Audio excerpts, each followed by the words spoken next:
ध्वस्त करने की कार्रवाई एक बार फिर शुरू होगी और इस बार एमडीडीए जो है वो पिक्चर में आ रहा है। इस बार एमडीडीए के द्वारा नोटिस भेजे जाएंगे और वही कार्रवाई करेंगे। 3 दिन का समय यहां पर दिया गया है। जो लोग अवैध रूप से वहां पर बसे हुए हैं उन्हें 3 दिन में अपने घर खाली करने हैं। सोमवार से यहां पर बुलडोजर चलने की कार्रवाई शुरू हो जाएगी। तमाम मेहमान हमारे साथ जुड़ चुके हैं, उनका इंट्रोडक्शन पहले आपसे करवा देते हैं। सत्यवीर सिंह चौहान जी भाजपा प्रवक्ता हमारे साथ जुड़ चुके हैं। संदीप चमोली जी कांग्रेस प्रवक्ता हैं। देवचंद्र उत्तराखंडी जी यूकेडी प्रवक्ता हैं और जयसिंह रावत जी वरिष्ठ पत्रकार हमारे साथ लाइव जुड़े हुए हैं। आप सभी मेहमानों का इस चर्चा में बहुत स्वागत है। सबसे पहले सत्यवीर सिंह जी, क्या कहेंगे? कार्रवाई एक बार फिर तेजी से आगे बढ़ने वाली है। बीच में रुक गया था, चाहे कांग्रेस हो चाहे बीजेपी, दोनों के नेता जो है सामने आ गए थे कि नहीं तोड़िए मत। आप में संवेदनशीलता आ गई थी। दिव्य दर्शनी, बहुत ही अच्छा आपने टॉपिक रखा है, क्योंकि ये बहुत ही संवेदनशील विषय आपने जो आज रखा है। ये कई मायनों में राज्य की कई, चाहे आपका इंटेलिजेंस हो, चाहे आपकी सुरक्षा हो, या चाहे आपका अन्य गतिविधियां, उससे जुड़ा हुआ विषय है। अगर भारत की दृष्टि भी उत्तराखंड का क्षेत्रफल देखा जाए तो 53,483 वर्ग किलोमीटर के लगभग है और कुल मिला के 1.63% है। अगर भारत की भौगोलिक स्थिति को देखा जाए, उसमें भी हमारा जो अगर इस 53,483 में से देखें तो 46,035 के लगभग हमारा जो मैदान पर्वतीय क्षेत्र है उस भूभाग में पड़ता है। लगभग 86.07% है। और अगर मैदानी भाग को देखें तो वो 7,448 वर्ग किलोमीटर के लगभग है, मतलब 13.97% के लगभग है। तो इस राज्य की जो स्थिति भी देखेंगे कि पठार भी है, पहाड़ भी है, दोनों स्थितियां हैं। हो क्या रहा है कि उत्तराखंड के अंदर जिस प्रकार से इस समय धामी जी की सरकार काम कर रही है, निश्चित रूप से वो एक न्याय के वातावरण में काम कर रही है। 21 जुलाई 2021 की टिप्पणी भी है माननीय सुप्रीम कोर्ट की कि जो अतिक्रमण राज्यों में हो रहा है या देश के अतिक्रमण हो रहा है, खासकर राज्यों के ऊपर उन्होंने टिप्पणी करी कि जो इस प्रकार का अतिक्रमण है, ये राज्यों की जिम्मेदारी बनती है कि इन अतिक्रमणों को हटाए और दोबारा से अतिक्रमण जैसी स्थिति उत्पन्न ना होने दे। और फिर इनसे उन्होंने कहा कि ये न्यायपालिका का काम नहीं है, राज्य सरकारें हैं, उनका काम है। इसी को उन्होंने और आगे बढ़ाते हुए दिसंबर 2021 में फिर टिप्पणी करी कि जितने, जैसे देहरादून एक बड़ा शहर है अपने आप में, हल्द्वानी एक बड़ा शहर है, आपका हरिद्वार एक बड़ा शहर है, इन शहरों के बारे में उन्होंने फिर टिप्पणी करी कि ये जो जितने भी ये बड़े शहर है जिनकी एक पहचान थी भारत के अंदर भी और बाहर भी, पर्यटक दृष्टि से भी और आवागमन की दृष्टि से भी, निवेश की दृष्टि से भी, अन्य जो गतिविधियां होती है राज्य को चलाने के लिए, उन दृष्टि से वो बहुत महत्वपूर्ण दृष्टि से देखा जाता था। यहाँ पर जिस प्रकार से लगातार उसके अतिक्रमण हो रहा है, उससे क्या हो रहा है कि वो झुग्गी बस्तियों के रूप में ले जा रहे हैं, जिससे वो अपने अस्तित्व खो रहा है। हम देहरादून में भी देख रहे हैं। मुख्यमंत्री जी ने जब इस प्रकार का एक्शन लिया, उसके बाद उन्होंने अभी तक की, आज तक की जो डेट है, जो मैं अभी उत्तराखंड सरकार का जो मैं आंकड़ा भी उठा के लाया हूं, 5,000 एकड़ के लगभग हमने अभी तक अतिक्रमण से जमीनें मुक्त कराई है। और खास करके इसमें सबसे अधिक जमीन अगर कब्जाई भी गई है तो फॉरेस्ट का लैंड या सिंचाई विभाग या विद्युत विभाग या अन्य जो विभाग है उनकी जमीनों को कब्जाया गया। हमने एक भी ऐसा आपके सामने दिव्य दर्शनी प्रकरण नहीं आया, मैं कई समय आपके चैनल में इस विषय पे आया हूं कि एक भी ऐसा हमारे ऊपर आरोप नहीं लगा है, चाहे हमारे विपक्ष ने तमाम आरोप लगाए कि एक पक्षीय कार्रवाई हो रही है, इसमें कहीं भी एक पक्षीय कार्रवाई आपको देखने को मिली। जो भी इस क्षेत्र में आता है उसके ऊपर न्याय के अनुसार उसके कार्रवाई की गई। हमारे ऊपर एक समय हमारे ऊपर बड़ा बल का प्रयोग भी किया गया, हमारी पुलिस के ऊपर भी। जब हमने बनपुरा वाला प्रकरण देखा, जब पुलिस वहां नगर निगम की टीम जाती है, पूरा अतिक्रमण हटा के आती है, शांतिपूर्वक आती है, तो उसके ऊपर एक साजिश की तरह वो किया जाता है। मगर हमारा धैर्य देखिए, हमारे पुलिस ने जिस प्रकार का परिचय देना चाहिए था उन्होंने परिचय दिया। उसके बाद जितने भी उस प्रकरण में शामिल थे, एक एक करके उनको किसी भी राज्य में चले गए, वहां से उनको उठा के लाया गया और सलाखों के पीछे उनको पहुंचाया गया। और अभी तक हमारे ऊपर और यही नहीं, जो माननीय मुख्यमंत्री जी जिस प्रकार से न्यायपूर्ण कार्य किया, इसी को चर्चा, उसी के बाद उन्होंने दंगा विरोधी कानून भी बनाया। जब ये बनपुरा वाला प्रकरण होता है तो हमारी सरकार इस विषय में बहुत गंभीर है। माननीय कोर्ट ने जिस प्रकार की टिप्पणी भी की है या जिस प्रकार का उन्होंने कहा है कि राज्य सरकारों को इसके प्रति सचेत होना चाहिए, उसका ये कार्य है, हम वो लगातार कर रहे हैं। ये होता क्यों है, ये महत्वपूर्ण है दिव्य दर्शनी जी। हम अतिक्रमण पर तो बात कर रहे हैं, मैं थोड़ा सा प्लीज पहले अभी इनिशियल कमेंट ले लूंगी, उसके बाद चर्चा करेंगे। जयसिंह रावत जी, आपसे समझना चाहेंगे, ये जो देहरादून क्षेत्र में जितनी मलिन बस्तियां बसी हुई हैं और उन पर जो अतिक्रमण हटाने की कार्रवाई हो रही है, एक बार फिर जोर पकड़ने लगी है, क्या समझते हैं इस कार्रवाई से आप? देखिए, हमने पहले भी आपसे कहा था, ये अतिक्रमण तो है असंवैध, गैर कानूनी है। कानून का राज तो कानून से ही चलेगा ना, ऐसा नहीं जिसकी मर्जी है जहां पर कब्जा कर दे जी। लेकिन आखिर लोग क्यों नदी किनारे उसका ये प्लास्टिक की सीट के नीचे इस गर्मी में उस गंदगी में क्यों रहते हैं? कोई ना कोई मजबूरी तो होगी। जी। क्यों क्यों आके जैसे पहाड़ों से मैक्सिमम लोग आके जिनके पास पैसे नहीं है वो क्या करेंगे क्योंकि गांव तो रहने लायक नहीं हो गया वहां तो जब जो संपन्न लोग हैं वो गांव छोड़ गए। अब बाकी जंगली जानवर वहां पर रह रहे हैं और सारी चीजें अब कैसे न वहाँ खेती हो सकती है न वहाँ जीवन सुरक्षित है तो फिर वो क्या कर रहे हैं? केवल देहरादून की समस्या नहीं है, हल्द्वानी बोल लो, रामनगर बोलो, आपका हर जगह है पहाड़ से आके उसमें होता। कुछ लोग तो मजबूरी से आके हैं और कुछ लोग जो एंटी सोशल एलिमेंट है उनके बीच घुस जाते हैं जी। और कुछ लोग ये सोचते हैं यार जब फ्री में मिल रहा है, फ्री में जमीन कब्जा हो तो हम भी यहाँ बना देते हैं। और नदी किनारे देखो अब कितना पक्का पक्का मकान हो गया है। और आज देखे राजनीति जो है ना ये सब बयानबाजियां हैं। ये किसने बसाए हैं? कौन बसाता है इनको? ये पॉलिटिकल जो लोग होते हैं वो कहते हैं उन लोगों को आके एक तो पैसे लेते हैं उनसे, लो इतने पर तुम बना दो अपना मकान, हम तुमको पुलिस से संरक्षण देंगे, गुंडों से संरक्षण देंगे और सरकार से संरक्षण देंगे। आज की तारीख में इसी देहरादून को ले लो आप, इसी दीपनगर से लेके ऊपर रायपुर तक ले लो, ये सबसे बड़ा वोट बैंक है। किसका वोट बैंक है? उसके बाद पिछली बार आपने सुना होगा जो रायपुर की तरफ जो बाढ़ आ गई थी कई बस गए थे, किसने बसाए थे वो? तो ये राजनीति वाले इधर से बात करते हैं उधर से बात करते हैं, नियत किसी की साफ नहीं होती है ना जी। और दिक्कत ये है कि उसका फायदा जो है बाकी लोग भी उठा लेते हैं। बिल्कुल।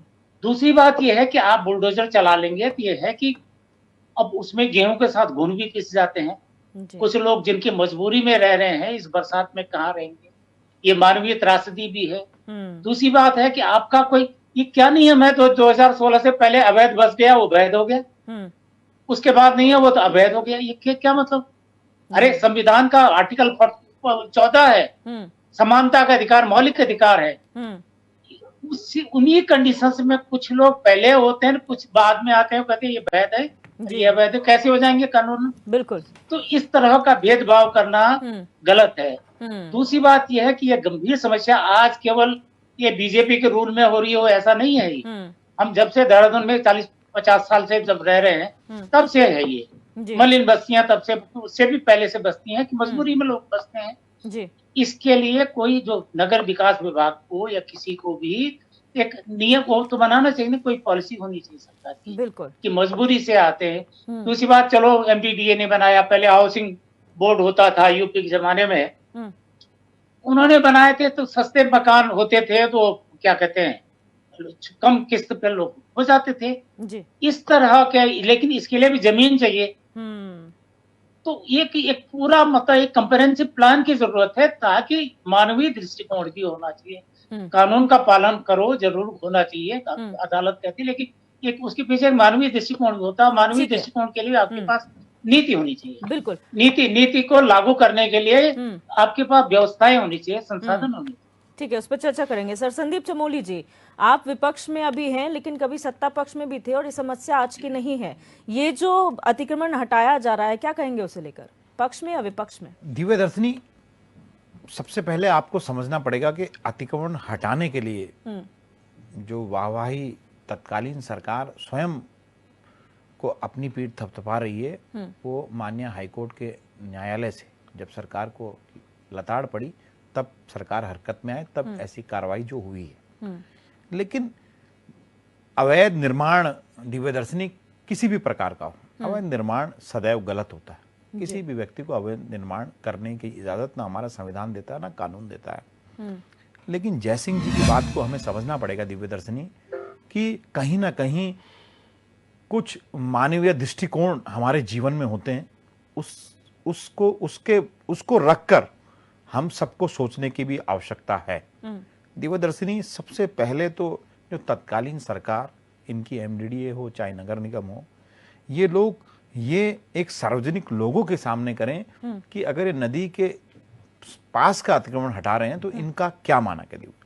दिव्यदर्शनी, पहली बार राज्य में ऐसा हो रहा है कि तोड़ने के जो मानक हैं दिव्य दर्शनी, जो अब तक सामने जो चीजें आई हैं ऑन ग्राउंड, क्योंकि मैं खुद मौके पे गया हूं, कि सरकार अगर कोई नदी के पास 2012 में मकान बनाकर बैठ जाता है दिव्य दर्शनी, चाहे वो फ्लड जोन में आता हो, लेकिन सरकार उसको वर्तमान समय में नहीं तोड़ रही, जबकि वो जो है फ्लड जोन में है और अगर बारिश में नदी आई तो वो निश्चितता ही लोगों की जान खतरे में होगी जी। लेकिन अगर कोई नदी से फ्लड जोन से बाहर है और उसको 2018-19 में बना तो सरकार उसको तोड़ रही है। सबसे पहले तो सरकार को जिन लोगों के मकान तोड़ने का काम कर रही है अपनी नीति को स्पष्ट करे, सबसे पहले दिव्य दर्शनी। दूसरी बात, एकाएक दिव्य दर्शनी आपको बताना चाहता हूं कि जिस दिन दीपनगर में लोगों के घर में जेसीबी चले और ये सरकार वाहवाही लूट रही थी, उस दिन हमारे देहरादून का जो पारा था वो कम से कम 42 से 45% के आसपास था। दिव्य दर्शनी, उनके छोटे छोटे बच्चे थे। अगर आप किसी का घर तोड़ रहे हैं तो सरकार प्रत्येक व्यक्ति की संरक्षण होती है, प्रत्येक व्यक्ति से मत लिया है, हमने उनसे वोट लिया है, सरकार की जिम्मेदारी बनती है कि उनकी कोई ना कोई वैकल्पिक व्यवस्था करे। दिव्य दर्शनी, जेसीबी आता है, पुलिस बल आता है, उनका सामान बाहर फेंकता है, उनका मकान तोड़ता है और चले जाता है।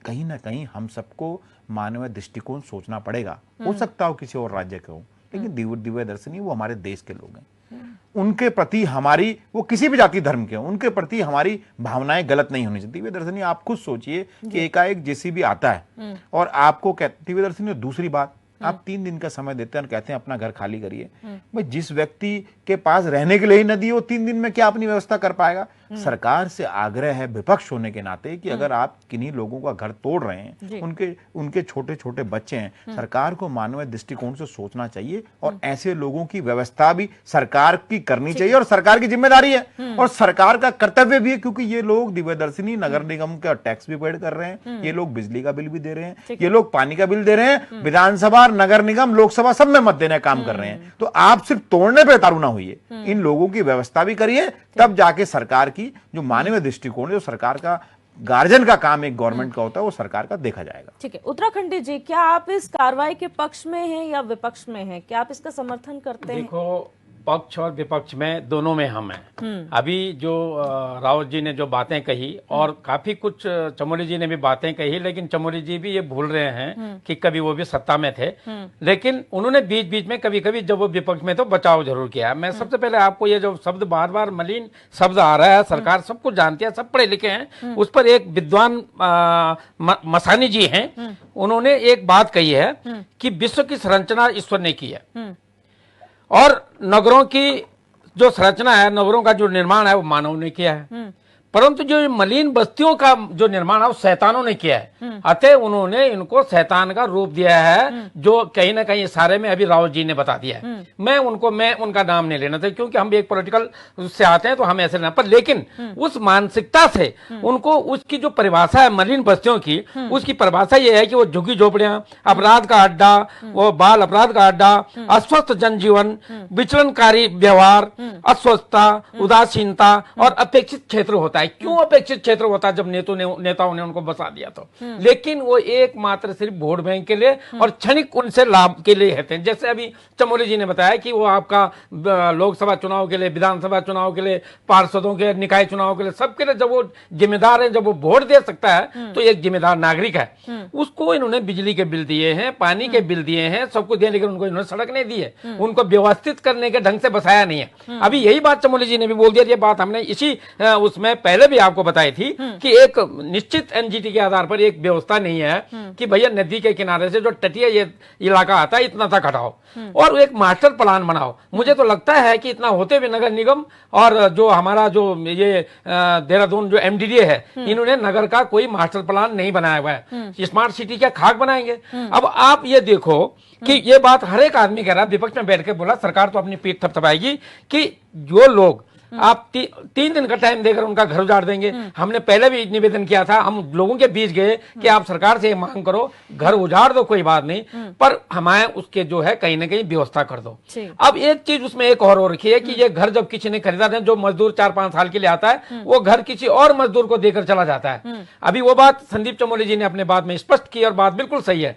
होता क्या है कि वो घर बन गया है 8-9 में बन गया है, 9-10 में बन गया है। बिजली का बिल उसके नाम पर था, वो जाते समय वो सस्ते आने पड़े दामों में वो किसी और को देकर चला जाता है। और वो क्या करता है कि सोचता है कि इसको मैं अपने नाम पर कर दूं, बिजली का बिल तो जमीन भी मेरे नाम पर कालांतर में कभी भी हो जाएगी, जब इसका जो पक्का जो होगा तो वो देर में हो जाता है। तो इनके पास कोई मानक नहीं लगता है, और सरकार जो है मुझे लगता है विजन इनका कुछ है नहीं, सिर्फ जनता को तंग करने वाली बात है। और ये इसने ही नहीं, अतिक्रमण की जब बात आ रही है तो कल मैं एक प्रसंग थोड़ा और जोड़ता हूं। हम खुद मैं स्वयं कल जो हमारे यहाँ पर रवि बडोला की जो हत्या हुई है, इसका जो ऐसे निर्दय पूर्ण हत्या जिसको बोल सकते हैं वो हुई है, उस आदमी का घर खुद अतिक्रमण पर बना हुआ है। जब हमने वहां पर शांतिपूर्ण ये निवेदन कर रहे थे पुलिस प्रशासन से कि भैया उसको न्याय दो, उसके जो कातिल हैं उनको जो है कठोर से सजा दो, और उसकी जो अतिक्रमण वाली जमीन है, हम ये नहीं बोलते नाप तोल की अतिक्रमण की जमीन है उसको कुर्क कर लो, जमींदोज कर लो।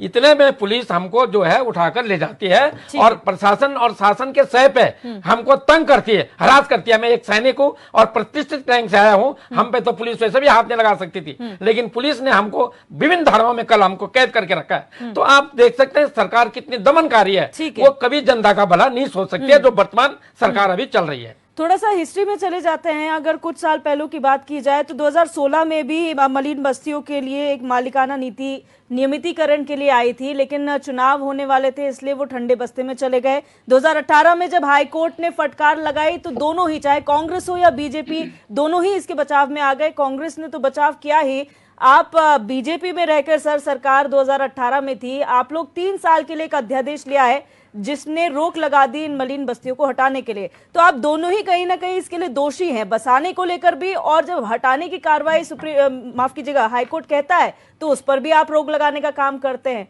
सत्यवीर जी।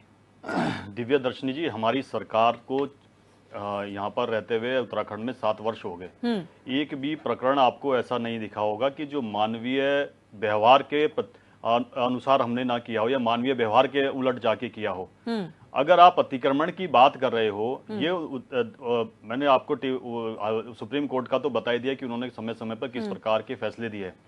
ये सरकार का नैतिक दायित्व बनता है कि इस प्रकार की गतिविधियों को रोकना, इस प्रकार की गतिविधियों से जो समस्याएं उत्पन्न होती है दिव्य दर्शनी, जो सबसे महत्वपूर्ण आपको समझना होगा, अगर किसी क्षेत्र में आग लग जाती है तो वहां एम्बुलेंस ले जाना मुश्किल हो जाता है, रेस्क्यू ऑपरेशन करना मुश्किल हो जाता है, फायर ब्रिगेड की जो गाड़ियां होती है उनको ले जाना मुश्किल हो जाता है। जो घटनाएं कम से कम हो सकती थी वो अधिकाधिक घटना हो जाती है। उन सभी का ये सरकार का दायित्व बनता है कि वो किस प्रकार से उनके जीवन की रक्षा कर सके, किस प्रकार से वो, और वहां पर किस प्रकार की गतिविधियां होती है वो सबको पता है। और ये कारक क्या है, इस पे जाना महत्वपूर्ण है। जो घुसपैठ होती है, जो पलायन होता है, और जिस प्रकार से राजनीतिक क्षय होती है, या भ्रष्टाचार होता है, भ्रष्ट प्रशासन होता है, या भू माफिया होती है, जनसंख्या विस्फोट है, ये मुख्य कारण होते हैं। आपको एक भी, अगर हमारी राजनीतिक दृष्टि ये होती कि ये वोट बैंक है, इसका वोट बैंक प्रधानी में भी लेना है, इसका वोट नगर निगम में भी लेना है, इसका विधानसभा में भी लेना है, इसका लोकसभा में भी लेना, अगर हमारी ये दृष्टि होती तो इस प्रकार की कार्रवाई आपको देखने को ना मिलती। ठीक है, मैं आपको रोकना चाहूंगी सत्यवीर जी, यहाँ पर एक छोटे से ब्रेक का वक्त हो चुका है। आपके पास आऊंगी और जानने की कोशिश करेंगे कि आखिर मंशा क्या थी तब जब ऑर्डिनेंस लेकर आया गया था, और अब जब ये ध्वस्तीकरण की कार्रवाई हो रही है। यहाँ रुकेंगे छोटे से ब्रेक के लिए, आप बने रहिए हमारे साथ।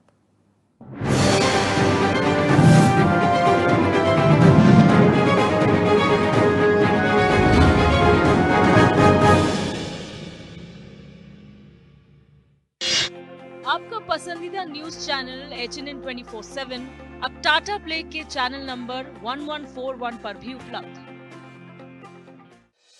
देवभूमि उत्तराखंड 4 धाम यात्रा के लिए पधारने वाले सभी श्रद्धालुओं का हार्दिक स्वागत करती है। उत्तराखंड सरकार आपकी यात्रा को सुरक्षित और सुगम बनाने के लिए प्रतिबद्ध है और सभी उचित प्रबंध किए गए हैं। यात्रा के सुचारू प्रबंधन के लिए सभी तीर्थ यात्रियों के लिए पंजीकरण कराना अनिवार्य किया गया है। श्रद्धालुओं की सुविधा के लिए ऑनलाइन रजिस्ट्रेशन की व्यवस्था है, इसलिए आने से पहले ऑनलाइन रजिस्ट्रेशन कराना न भूलें। अगर आप 4 धाम यात्रा के इच्छुक हैं, तो यात्रा शुरू करने से पहले उत्तराखंड सरकार की वेबसाइट www.registrationandtouristcare.uk.gov.in या mobile application tourist care Uttarakhand के माध्यम से पंजीकरण करा सकते हैं। इसके अतिरिक्त टोल फ्री नंबर 0135-1364 पर कॉल करके या व्हाट्सएप नंबर 8394833833 पर यात्रा टाइप करके भी पंजीकरण कराया जा सकता है। पंजीकरण कराए बिना यात्रा ना करें। रजिस्ट्रेशन में जिस धाम के दर्शन के लिए जो तिथि निर्धारित की गई है, उस धाम का दर्शन उसी दिन ही करें। यात्रा के दौरान सिंगल यूज प्लास्टिक का प्रयोग ना करें। उत्तराखंड सरकार आपकी सुरक्षित एवं सुखद 4 धाम यात्रा की कामना करती है। ये पहाड़ ही नहीं, हमारी पहचान भी है। HNN 24/7 जुनून सच दिखाने का।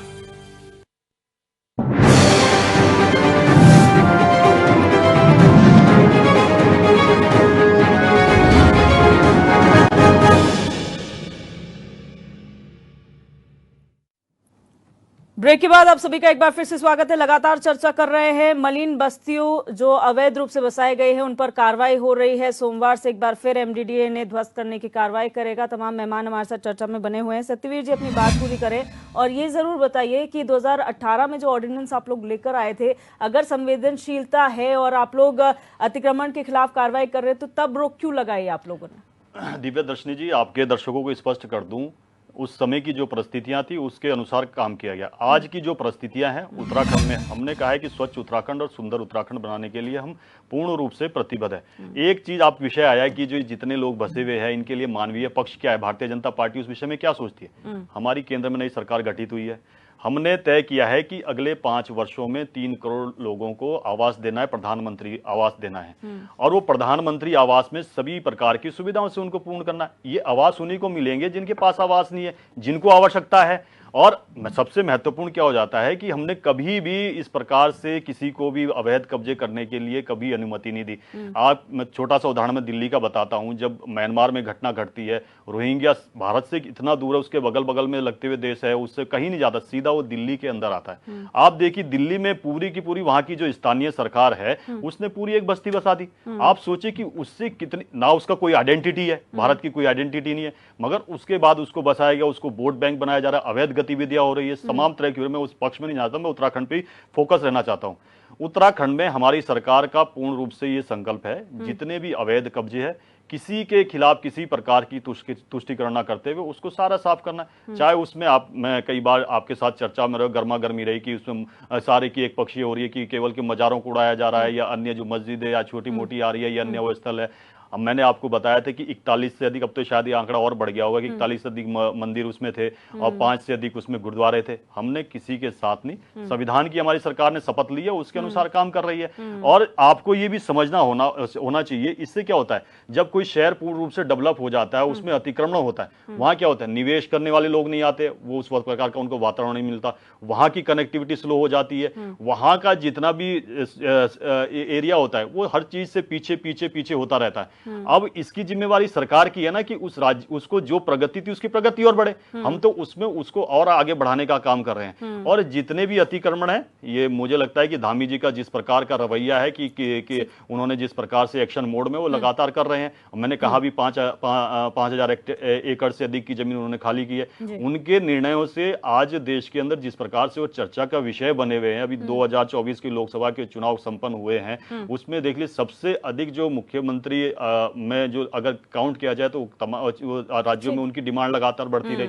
तो यही कारण है कि जिस मानवीय भाव से वो काम कर रहे हैं, सभी के लिए समग्र विकास के लिए काम कर रहे हैं। एक डेटा मैं आपको भारत का पेश करना चाहता हूं कि ये लोकसभा का, इसलिए मैं आपके बताना चाहता हूं जो लोकसभा में पेश किया गया। सबसे अधिक फॉरेस्ट लैंड को अभी तक कब्जाया गया है, 32,77,591 एकड़। आप समझ सकते हो कितना बड़ा फॉरेस्ट एरिया है। मतलब आज हम गर्मी को हम झेल रहे हैं तो हम कह रहे हैं कि फॉरेस्ट एरिया बढ़ना चाहिए, फॉरेस्ट एरिया बढ़ना चाहिए। ये तो लाखों एकड़ जमीन को कब्जाया गया है। और डिफेंस का लैंड जो कि सुरक्षा का लैंड है, जो पूरी भारत की सुरक्षा करता है, जिसके कि हम जब चैन की नींद भी रात को सोते हैं तो हम सोचते हैं कि हमारी डिफेंस काम कर रही है, बॉर्डर पे काम कर रही है, तमाम क्षेत्रों में काम कर रही है, अर्धसैनिक बल काम कर रहे हैं। उनकी ही 9,375 एकड़ जमीन कब्जाई हुई है। जो मतलब सुरक्षा की दृष्टि, एक आंकड़ा और ये आंकड़ा अच्छा है, एक आंकड़ा ये लोकसभा में पेश किया गया। एक आंकड़ा रेलवे का, मैं उत्तराखंड से भी जोड़ूंगा आपको। 2012 एकड़ जमीन रेलवे की कब्जाई की है। बनपुरा में प्रकरण होता है, सारी रेलवे की जमीन है। उत्तराखंड सरकार उसमें पूरी गंभीरता से काम करती है। कुछ लोग उसके कांग्रेस के लोग जाते हैं, वहां के स्थानीय विधायक कोर्ट में जाते, सुप्रीम कोर्ट में जाते।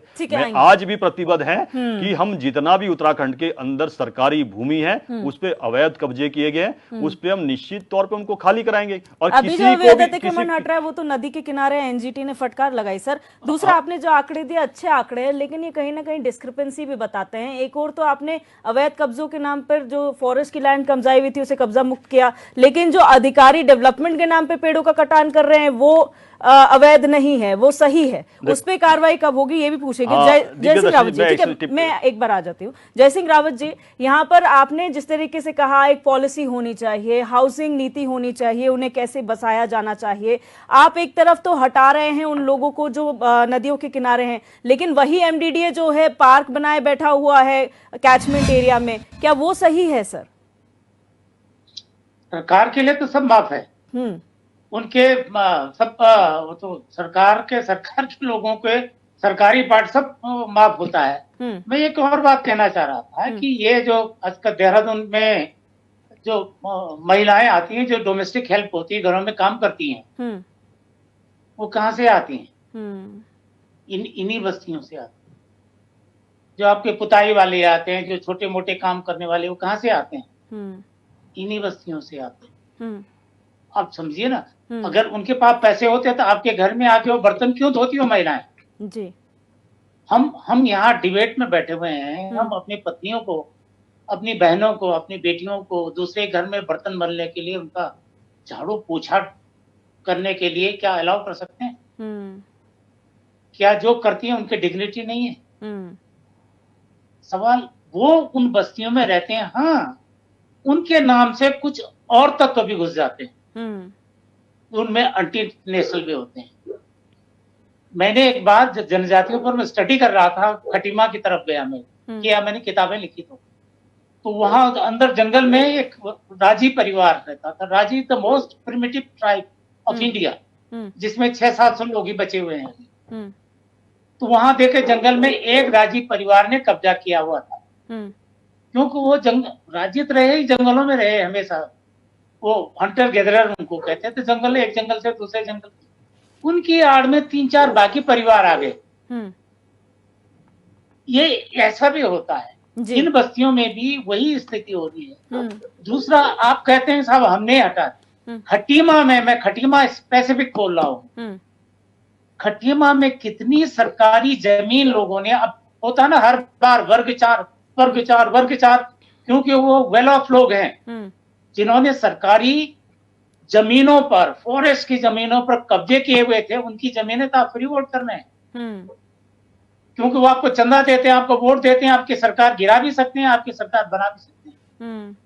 वहां कहाँ गया आपका खटीमा के लिए? अच्छा सर, एक चीज और समझना चाहेंगे, आपका बाजपुर के लिए कहाँ गया? एक चीज और के लिए कहाँ गया? एक चीज और समझना चाहेंगे जय सिंह रावत जी, यहाँ पर जब हम कहते हैं कि हम संवेदनशील हैं, जब हम वोट बैंक इसे मानते हैं, जब सारी सुविधाएं दे दी जाती हैं, उसके बाद अगर कोई बड़ा इवेंट होता है तो उसमें हरे पर्दे लगा दिए जाते हैं। ये सिर्फ हमारे प्रदेश के साथ नहीं है, पूरे देश में है। जब हमने यहाँ पर बड़ा इन्वेस्टर समिट देखा तो जो बिंदाल एक्सपोज था, वहां पर बड़े बड़े जो है हमने देखे हैं, बहुत डिजाइनर वहां पर रेलिंग्स लगा दी गई।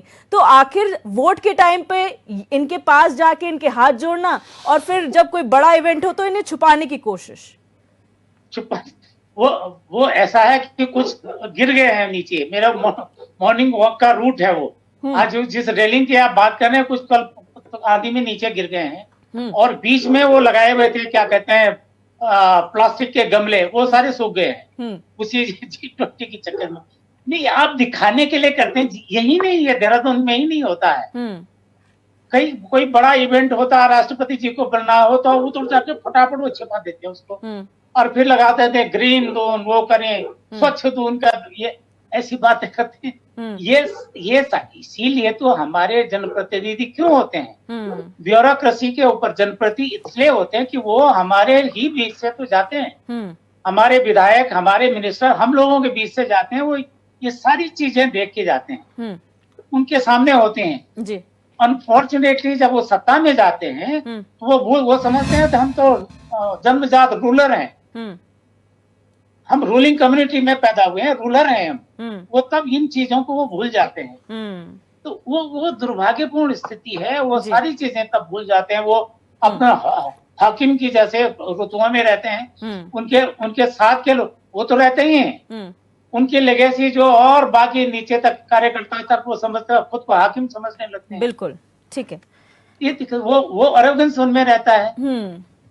ठीक है। संदीप चमोली जी, यहाँ पर आप लोग जिस तरीके से सवाल उठाते हैं, नियमितीकरण की बात आप लोगों ने भी की है, और समय समय पर जब मलिन बस्तियों को तोड़ने की बात आती है तो सबसे पहले कांग्रेस पार्टी जो है मोर्चा लेकर उनके साथ होती है कि आप इन्हें तोड़िए मत। अगर एनजीटी का आदेश आपकी सरकार में आता तो क्या आप ये कार्रवाई नहीं होने देते?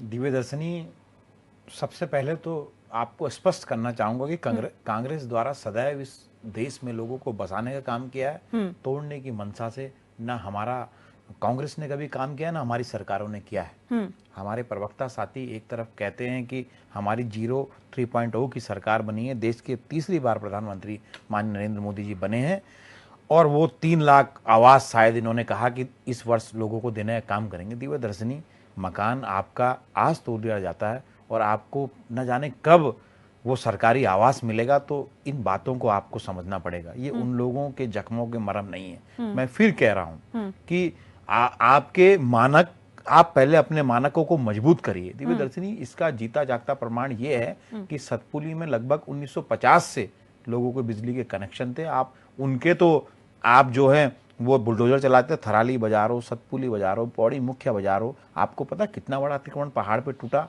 इससे पहले टूटा है, इससे पहले टूटा। वहां सरकार का कोई मानक नहीं था, और आपने देहरादून का मानक अलग रखे हैं सरकार ने, और पहाड़ के मानक अलग रखे हैं। इस राज्य में 2 मानक नहीं चल सकते। सबसे पहले तो सरकार को अपनी तोड़ने की जो नीति है दिव्यदर्शनी, उसको स्पष्ट करना होगा और लोगों में उसका प्रचार प्रसार भी करना होगा। लेकिन चमोली जी, एक सवाल मेरा ये है कि क्योंकि लोग अनभिज्ञ होते हैं, जागरूकता की जरूरत होती है, लेकिन जो पॉलिटिशियंस होते हैं, ब्यूरोक्रेट्स होते हैं, जो उन्हें बसा देते हैं, उन्हें तो पूरी नॉलेज होती है। अगर वो कैचमेंट एरिया आपको पता है कि जब बाढ़ आएगी तो ये क्षेत्र आएगा, तो आप लोग बसाते क्यों हैं जब आपको पता है आगे तोड़ना ही है? दिव्यदर्शनी, मैं फिर दोबारा से कह रहा हूं कि जो लोग अवैध तरीके से कहीं पहली बात तो दिव्यदर्शनी, एक बात इस मीडिया अपनी चैनल की चर्चा में मैं स्पष्ट करना चाहता हूं कि जरूरी नहीं कोई व्यक्ति अगर झोपड़ी बनाकर नदी किनारे रह रहा हो तो कोई अपराधी हो। बार बार हमारे साथी कहते हैं कि वहाँ अराजक तत्व घुस जाते हैं, वहाँ देश विरोधी लोग घुस जाते हैं।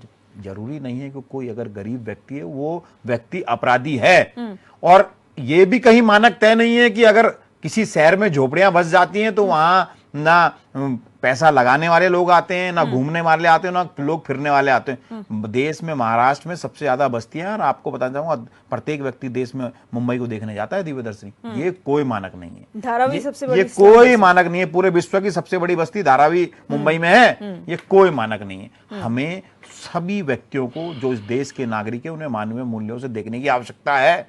और आप अगर इस गर्मी भरी दोपहरी में किन्हीं के आवास पे जेसीबी चलाने का काम कर रहे हैं तो दिव्यदर्शनी, क्या आप बताइए सरकार की जिम्मेदारी नहीं बनती है कि उनकी व्यवस्था की जाए? करनी पड़ेगी, की जाए। आप अन्य राज्यों से, अन्य देशों से लाके यहाँ लोगों को बसाने का काम करें, बसाइए, हमारा स्वागत है। अगर कोई व्यक्ति किसी देश में परेशान है, हम भी उसका स्वागत करते हैं, हमारे देश में बसें। लेकिन जो हमारे देश के लोग हैं, हमारे राज्य के लोग हैं, दिव्यदर्शनी, आप कहते हैं कि मलिन बस्तियों में अराजक तत्व हैं, देश विरोधी लोग हैं। पुलिस आपके पास है, राष्ट्रीय मीडिया, राष्ट्रीय एनएसए आपके पास है, मिलिट्री आपके पास है। आप जांच करवाइए ना दिव्यदर्शनी, आप जांच कराइए। क्या सरकार की इतनी भी सक्षमता नहीं है कि किसी बस्ती की जांच करा सके कि इसमें कौन गलत व्यक्ति घुसा? सरकार को दिव्यदर्शनी, प्रत्येक व्यक्ति को एक चश्मे से पहनना पड़ेगा। अमीर व्यक्ति को एक चश्मे से देखा जाए, गरीब व्यक्ति को एक चश्मे से देखा जाए, ये होना हम संभव नहीं होने देंगे। आप अतिक्रमण तोड़ने का काम कर रहे हैं, लेकिन आपको उसके साथ ही साथ जिन लोगों के आप आवाज तोड़ रहे हैं वो इस देश के नागरिक हैं, उनकी भी आपको उचित व्यवस्था करनी पड़ेगी। ये सरकार की जिम्मेदारी बनती है। बिल्कुल। उत्तराखंडी जी, हम अभी आपको समाज सुधारक के तौर पर लेंगे, क्योंकि बीजेपी कांग्रेस तो सब सत्ता में रहे हैं, उनकी अपनी अपनी महत्वाकांक्षाएं होंगी, लेकिन यहाँ पर जब भी ऐसी चीजें होती हैं सबसे पहले सवाल ये आता है सरकार हर चीज नहीं कर सकती, लोगों को भी जागरूक होना पड़ेगा। क्या आपको लगता है कि जो लोग अपनी मूलभूत सुविधाओं के लिए अगर किसी के बहकावे में आकर घर ले लेते हैं, वो इस बात के लिए जागरूक होंगे कि क्या सही है क्या गलत है? देखिए दिव्या जी, सब वहीं पर आते हैं कि इसमें सरकार का जो तंत्र है वो मैं सीधा सीधा इस पे आरोप लगाऊंगा कि भ्रष्टाचारी हैं। अभी जो हमारे सत्यवीर भाई ने आंकड़े दिए, उन्होंने सिर्फ आंकड़ा दिया, ये नहीं बोला कि वो जमीन हमारी जो केंद्र सरकार ने खाली करवा दी। शायद उन्होंने ये वाक्य पूरा रह गया या उनको अभी पता नहीं है। और ये इंक्रोचमेंट आज का नहीं है, ये शुरू से है। कोई वो आप सुन लो पहले, ये आज का इंक्रोचमेंट नहीं है, पर उन्होंने ये नहीं बोला कि खाली हो गया। अभी इसमें संदीप जी भी जो कई बात इसमें बात उठा रहे हैं, लेकिन ये बार बार सवाल उनको भी आ रहा है कि जवाब जो आपने बार बार पूछ लिया है। 2018 में खुद जो है दसवाना जी ने पूरी टीम बनाकर रोकने का काम किया है। मेरा कहने का मतलब ये है कि जब बस्तियां बस रही हैं उस टाइम आप एक मानक क्यों नहीं बना देते, भाई यहां पर तक मत बसो। बसाने का काम ठीक है, मैं संदीप चमोली जी से बिल्कुल स्वागत करता हूं कि वो मानवता के नाते विदेशी तक भी बसाने के लिए तैयार है, परंतु उस टाइम मानक बनाओ, यहाँ पर रोड इतना पक्का रखो और ताकि बाद में इनको कोई मुआवजा न देना पड़े, ताकि उनमें जान माल का हानि ना हो और बाद में किसी वजह से वो बस्तियां उखाड़नी ना पड़े। पर उत्तराखंड जी मानक है ना, एनजीटी जिसने आज सवाल किया है, जिसने आज आदेश दिया है। बरसाते समय ये एनजीटी को मान कहाँ रहे, मैं वही तो बता रहा हूँ। अभी आपको मैं थोड़ा पुरानी हिस्ट्री में ले जाता हूँ, आपको शायद आपको मालूम होगा। शुरू में सरकार ने, तब कांग्रेस सरकार ही थी, उन्होंने फैमिली प्लानिंग पर हर एक परिवारों को वो थोड़ा बहुत जो है उसमें थोड़ा जमीन दिया करती थी मकान बनाने के लिए। कोई मानक थे उनको जमीन दिया करती थी, लेकिन उस टाइम भी उन्होंने जमीन देते समय ये नहीं बताया कि एक लेआउट किया जाए, इसने सिटी बनना है, इसका एक सिटी प्लान हो और उस ढंग से दिया जाए। तो वो भी आज भुगतना पड़ रहा है। हालांकि उनके पास पक्का पट्टे हो गए, सब कुछ है, लेकिन उन बस्तियों के भी हालात जो है एक स्मार्ट सिटी के हिसाब से नहीं है। तो कहने का मतलब जो है, जब बसा रहे हैं, जब सरकार इतनी काइंड हो रही है, इतनी दयालु बन रही है, तो उसको इस ढंग से उसका जो विजन है उसका 25 साल और 30 साल प्लान देकर के बनाए। ऐसा ना हो कि तुमने 2018 में 21 तक के लिए बनाया, 22 में तोड़ने का आदेश दे दिया और जब नहीं तोड़ा तो कोर्ट के आदेश के अभी आनन फानन में तोड़ दिया। इस टाइप का ना हो, इससे आम जनता परेशान होती है। हम आम जनता के हितैषी हैं। अब रही बात उनको जागरूक करने का, वो सब जागरूक हैं, पर उनको ये भी पता है कि वो भी जानते हैं, अच्छी तरह जानते हैं। आज भी आप जाकर देखो, हम उन लोगों के साथ गए कि सरकार कभी भी जो है ले दे करके हमारा इसको नियमितकरण कर देगी। अभी भी बात वही है कि 2016 तक का जो है नियमित हो गया है, उनका पक्का हो गया, उनको मान के चल रहे हैं। जबकि उसमें ऐसा है कि एक नदी के किनारे है, 2016 का बनाया हुआ, वो रह गया, पर नदी से बहुत दूर है, वो 2016 के बाद बना, वो टूट रहा है, जो एक विरोधाभास नजर आ रहा है। वहीं दूसरी तरफ आपने देखा होगा शस्त्रधारा की जो इस नदी पर पिछले साल जो अतिक्रमण था बाहुबलियों का, या उनको बोल सकते हैं लैंडलॉर्डों का या पैसे वालों का, वो टूटा, उनका उन्होंने कंपनसेशन भी लिया और उसके बाद उनके मना करने के बाद भी आज फिर बना दिया। क्या वहां एनजीटी का ऑर्डर नहीं है? पर जब सरकार के सही में सब कुछ हो रहा है तो हम तो सीधे सीधे ये बताएंगे सरकार का तंत्र भ्रष्ट है और निसंदेह है। इसमें पुलिस क्या मकान, कोई झोपड़ी क्यों ना हो, झोपड़ी एक दिन में नहीं बनती, आधा घंटे में नहीं बनती, उसको बनते हुए एमजीडीए या नगर निगम की आंखें बंद रहती हैं। वो जाकर ये किसका बन रहा है, कैसे बन रहा है, क्यों बन रहा है, नहीं पूछती। माना कि उनको नक्शे की जरूरत नहीं है, पर कम से कम उनको लेआउट तो बता देते कि भाई बनाना है तो इतना बनाना है, नहीं तो नहीं बनाना है। तो कोई नहीं बच सकता था, लेकिन सरकार चाहती है, उनको जनता से कोई वो नहीं है, जनता जाए बाहर में, उनको तो अपने वोट बैंक से मतलब है, और जब चाहे ऑर्डर आएंगे तोड़ देंगे और जब चाहे बसने देंगे, उस पर डिपेंड करती है। बिल्कुल। सत्यवीर जी, आपसे सवाल ये है, आप संवेदनशील हैं या फिर जो है कार्रवाइयां यहाँ पर कर रहे हैं, लेकिन अगर प्लानिंग की बात की जाए, पॉलिसी की बात की गई, हाउस प्लानिंग की बात की गई, आपने कहा प्रधानमंत्री आवास योजना, पिछले साल ही हमने ये योजना लैप्स होते हुए देखी थी, जब हमारे प्रदेश से एक भी जो है वहां पर प्रपोजल नहीं गया था कि हमें इतने आवास चाहिए। दूसरा, अगर घरों की बात की जाए तो एमडीडीए के फ्लैट सर आईएसबीटी के पास बहुत खाली पड़े हुए हैं, कोई इनको नहीं लेता, क्या उन लोगों को बसाया नहीं जाना चाहिए? दूसरा, अगर ये मानक उन बस्तियों के लिए जो बसे हैं, जो आपके वोटर्स हैं, तो फिर उन सरकारी कामों का क्या, उन सरकारी दफ्तरों का क्या जो अभी भी बन रहे हैं कैचमेंट एरिया पर? दिव्य दर्शनी जी, आपके प्रत्येक प्रश्न पर आता हूं। पहले मेरे मित्र कांग्रेस के प्रवक्ता ने कहा कि अतिक्रमण के खिलाफ कार्रवाई हो रही है। वैसे तो मैं बता दूं, भारत की सबसे बड़ी अगर कार्रवाई भी की है तो स्वर्गीय संजय गांधी, इंदिरा गांधी के सपुत्र, लाल किले के पीछे जो अतिक्रमण था, सबसे बड़ा अतिक्रमण हटाने का काम भी उन्होंने किया। क्या उस समय मानवीय पक्ष नहीं था क्या? और मेरा मानना है कि कोई भी व्यक्ति कहीं पे भी आके बस रहा है वो कहीं ना कहीं का मूल निवासी है, कहीं ना कहीं उसका घर आवास है। उदाहरण के तौर पर मैं जैसे जौनसर बावर का रहने वाला हूँ, मेरा आवास विकास नगर में भी है, देहरादून में भी है, मैं शिक्षा दीक्षा के लिए बाहर गया तो किसी ना किसी का मूल है कहीं से ना कहीं से जुड़ा हुआ, तो उसके पास वास्तविकता में तो आवास है ही, मगर फिर भी हमारी सरकार मानवीय पक्ष को रखते हुए काम कर रही है। भाई संविधान के दायरे में जो एजेंसियों के दायरे में काम करना होगा उसके अनुसार हम काम करेंगे। एक बात और आई कि क्या बोलते हैं कि हमारी जो मैं आपके उसमें विजुअल्स भी देख रहा हूं लगातार, एक भी आपको कहीं पर इस प्रकार का दिख रहा है कि भाई हमने किसी के खिलाफ बल का प्रयोग हो रहा है या किसी पे किसी प्रकार का लाठी चार्ज हो रहा है। वैसे इस देश के अंदर एक बहुत बड़ी गैंग है, दिव्या दर्शनी जी आप मीडिया को कवर कर रहे होंगे, पिटीशन जो गैंग होती है वो एकदम से चली जाती है निचली अदालत में, ऊपरी अदालत में, हाई कोर्ट में, सुप्रीम कोर्ट में। केवल एक मामले में गई है, केवल वो भी बनपुरा के मामले में गई है। अन्य पूरे उत्तराखंड में जितने भी 5000 एकड़ जो जमीन जो हमने अतिक्रमण से मुक्त कराई है, अभी बहुत बड़ा भूभाग है जिसको अभी अतिक्रमण से मुक्त करना है। जो अतिक्रमण हटा था आपने वहां की फुटेजेस देखी? मैं आपको बता रहा हूँ, जानकारी नहीं है कि लोग पकड़े गए थे, जेल भी गई थी दिव्या दर्शनी और जमानत करानी पड़ी थी। सुन लीजिए, एक मिनट सुन लीजिए, आप अपने समय बोल लेना। मैं दिव्या दर्शनी कह रहा हूँ कि बड़े धैर्य के साथ हमारी सरकार काम कर रही है और यह पहली सरकार है जिसमें कि इतनी चुस्ती से काम कर रहा है, इतनी दुरुस्त होकर काम कर रहा है। ठीक है, वो तो और ये बता दीजिए, मेरे सवालों का जवाब दे दीजिए सर, फिर टाइम में जवाब नहीं मिल पाता। मैंने जो सवाल आपका सवाल यह है कि उत्तराखंड के अंदर जिस प्रकार की स्थितियां उत्पन्न हुई है, इस पे सरकार का क्या एक्शन है?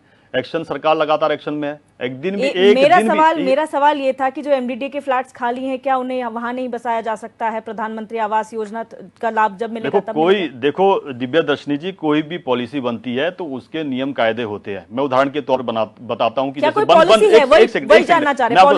बन गुज्जर, जैसे उदाहरण के लिए बन गुज्जर है, उनके लिए ये देखा गया कि फॉरेस्ट डिपार्टमेंट देखा कि इनके ये जो क्या करते हैं कि ये बहुत सारे जो हमारे फॉरेस्ट एरिया उसको डिस्टर्ब करते हैं, उसमें जो फॉरेस्ट की जो अपनी नेचुरल एक्टिविटीज होती है वो डिस्टर्ब होती है। जौनसार बावर में एशिया का सबसे डेंस जो फॉरेस्ट है देवदार का, और सबसे अच्छा देवदार का फॉरेस्ट है। वहां पे बान पूरे विश्व में 245 के लगभग बान की प्रजातियां पाई जाती है, 5 के लगभग उत्तराखंड में पाई जाती है। वो एरिया लगातार डिस्टर्ब हो रहा था। हमारी सरकार त्रिवेंद्र जी के समय पे ये लाया गया कि उस क्षेत्र में जो ये डिस्टर्बेंस हो रहा है, इन लोगों को जो बन गुजर इनको जमीन दी जाए। बादशाही बाग में उनको जमीनें दी गई, उसके बाद भी वहां के स्थानीय विधायक के शहर में वहां वो बन गुजर लगातार जा रहे हैं। हमारी सरकार उस पर भी लगातार प्रतिबंध लगा रही है, उनको रोकने का प्रयास कर रही है। जब हमारा तो जो सरकार में रहते हुए मैंने कहा कि जो नैतिक दायित्व उसका काम कर रहे हैं, ये जितने अतिक्रमण हैं जो उस दायरे में आएंगे उसको लगातार हटाते जाएंगे। दूसरा मेरा सवाल आपसे हमारे ऊपर प्रश्न चिन्ह उठ रहा है जो सरकार काम कर रही है, नहीं जो नियमों के अनुसार काम कर रही है। नहीं, वही तो पॉलिसी की बात की जा रही है ना सर। आप एक तरफ हटा रहे हैं लेकिन वहां रिहेबिलिटेशन कहाँ हो रहा है? दूसरा मैंने सवाल ये किया था कि अगर इनके लिए जो मलिन बस्ती है उनको ध्वस्त किया जाएगा, तो अगर कैचमेंट एरिया में सरकारी ऑफिसेज बन रहे हैं, जो जिस एमडीडीए पार्क की हमने अभी जिक्र किया वो बन रहा है, क्या उस पर कार्रवाई होगी? देखो, सरकारी कोई भी अगर इंफ्रास्ट्रक्चर बनता है तो सभी के लिए बनता है। वो पब्लिक प्रॉपर्टी हो जाती है, वो किसी एक आम व्यक्ति की प्रॉपर्टी तो है नहीं। तो वहां तो सभी के समग्र विकास के लिए काम होता है। एक बात मेरे मित्र ने और कहा कि सबसे बड़ी जो बस्ती है वो स्लम बस्ती जो वहां की है, महाराष्ट्र की है, मुंबई में है। जो आपको ये भी याद रखना चाहिए कि वही बस्ती से किस प्रकार के कई बार प्रकरण सामने आते हैं। ये वही महाराष्ट्र है जहां पर, ये वही मुंबई है जहां पे सीरियल ब्लास्ट हुआ करते थे। ये आज वही मुंबई है जो कि शांति से आगे चल रही है। धारा भी अभी भी है सर वहां पे, हटी नहीं है वहां। देखो, बहुत समय लगेगा, धीरे धीरे सारी चीजें सेटल आउट हो रही है। और हमारी सरकार में आपको बताना चाहता हूं, धामी जी ने जिस प्रकार से एक्शन मोड के काम किया, पहले दिन से काम किया है। इसीलिए मैं कहना, उत्तराखंड को आवश्यकता क्या थी? एक कुशल प्रशासक थी। कुशल प्रशासक का मतलब कि निवेश भी आए, यहाँ का इंफ्रास्ट्रक्चर भी सुधरे, यहाँ पे कनेक्टिविटी भी हो, यहाँ स्वास्थ्य भी हो। 3 मेडिकल कॉलेज हमने बनाने का काम किया। हर क्षेत्र में हम काम करें। किसी को अगर नहीं दिख रहा है तो उत्तराखंड की जनता को दिख रहा है। 2017 से देख लीजिए कि मेरे पास समय की कमी है सर, मैं फाइनल कमेंट की ओर जाऊंगी। जय सिंह रावत जी, शॉर्ट में आपसे फाइनल कमेंट लेना चाहूंगी सर इस कार्रवाई को लेकर। देखिए, नदी के किनारे बसना उनके लिए भी खतरा है जिन्होंने वहां अवैध कब्जा कर रखा है, और बाकी लोगों के लिए भी है। अगर आप जो नदी का जो नेचुरल कोर्स है उसे रोक देंगे तो किसी न किसी दिन नदी आएगी और सारा बहा लेगी और न जाने किस किस को मारेगी। अभी बाय द वे किसी वक्त अगर क्लाउड ब्रस्ट हो गया, जैसे केदारनाथ में हुआ, यहाँ मसूरी के पहाड़ियों पर, तो आप कल्पना करो इन नदियों का, बिंडाल का, इसका क्या स्थिति होगी, क्योंकि लोगों ने सारे कब्जे कर रखे। बिल्कुल। तो शहर की सुरक्षा के लिए, उन लोगों की सुरक्षा के लिए भी नदी के किनारे किसी को बसने की इजाजत नहीं दी जानी चाहिए। लेकिन इससे पहले सरकार सोमवार मंगल से करने जा रही है, कुछ टेंट वेंट का इंतजाम कर ले। ठीक है। हाँ, एक तो वो कर ले कि भाई तुम लोग फिलहाल रहने के लिए, इमीडिएट रहने के लिए, तो ऐसा नहीं आपने तोड़ के चले गए। दूसरी बात है, ये भेदभाव बहुत ही आपत्तिजनक है कि 2016 के बाद जैसे विधानसभा में क्या है, ये क्या तरीका है? बिजली का बिल लेने का मतलब ये थोड़ी कोई रजिस्ट्री है। ये इस तरह से ये कुतर्क है, ये करना ठीक। दूसरी बात है, राजनीति इस मामले में जब तक रहेगी तब तक ये सॉल्व नहीं हो सकता है। आज जो सत्ता में है वो क्या कहते हैं, दूसरी भाषा बोलते हैं, जब विपक्ष में जाएंगे दूसरी भाषा बोलते हैं। ये मैं पिछले 40-50 सालों से देखता आ रहा हूँ। ये सब कहने वाली लफाजियां अलग होती हैं, व्यवहारिक बात अलग होती है। दूसरा ये है कि उन गरीबों का, मैंने आपसे पहले कहा कि मैक्सिमम जो काम वालियां, जो डोमेस्टिक हेल्प वो महिलाएं हैं, वो इन्हीं इलाकों से आती हैं। ठीक है। बाकी आपके पुताई करने वाले, छुट्टर पुटर काम करने वाले, बिजली का काम, जिनके पास और कोई साधन नहीं है। दूसरी बात, आपने राजपुर रोड पर जो फ्री होल्ड कर रखे हैं, बड़े बड़े लोगों का फ्री होल्ड कर लेते हैं। उधर क्या कहते हैं, वर्ग 4 की जमीन को आप रेगुलर कर देते हैं। इन गरीबों के पीछे लगे गए साहब, इनको आप नजर आते हैं। ये दोहरा जो है मापदंड।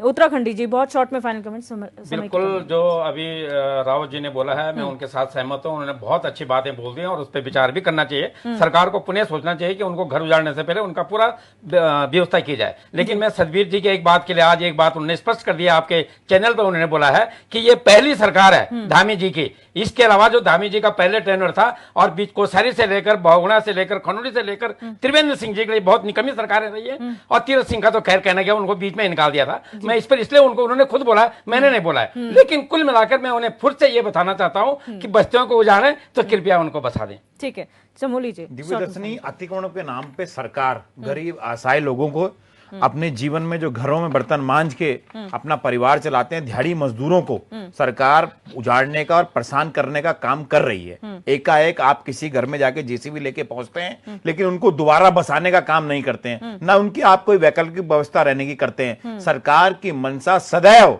तत्कालीन भाजपा की मंशा इस राज्य में गरीब असहाय मजदूर लोगों को सताने की है। और भविष्य में ये जब जब ऐसे गरीब असहाय मजदूर लोगों को उजाड़ने का काम करेंगे, कांग्रेस के सभी साथी, पूरी कांग्रेस, पूरा विपक्ष इनके खिलाफ सदैव खड़ा होगा। सत्यवीर, बहुत शॉर्ट में फाइनल कमेंट्स।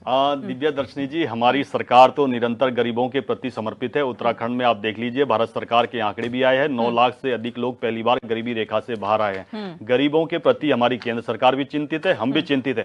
मगर कानून के दायरे में जो कार्रवाई करनी होगी, चाहे हमारे सामने कोई भी हो, हम उसमें एक कदम भी पीछे नहीं हटाएंगे। उत्तराखंड को सुरक्षित रखना, उत्तराखंड को सुंदर रखना, उत्तराखंड के गौरव को बढ़ाना, वो उसके लिए हम प्रतिबद्ध है। विपक्ष जो भी हमारे खिलाफ जितने भी बयानबाजी कर ले, उससे हमें कोई फर्क नहीं पड़ने वाला। उत्तराखंड की जनता चाहती है कि शांति और सौहार्द का वातावरण बना रहे। उत्तराखंड जिसके लिए जाना जाता है, उसके लिए उत्तराखंड को हम बनाने के लिए पूर्ण रूप से प्रतिबद्ध। एक बात इन्होंने कहा, उत्तराखंड जी ने कहा, मुझे लगता है कि उन्होंने मेरे नाम से बड़ा प्रेम है। मैंने कहीं नहीं कहा कि अन्य मुख्यमंत्रियों ने काम नहीं किया। हाँ, उनके सामने जो जो उस समय प्रॉब्लम्स थी, उन्होंने उस प्रॉब्लम को एड्रेस किया, उसका निदान किया।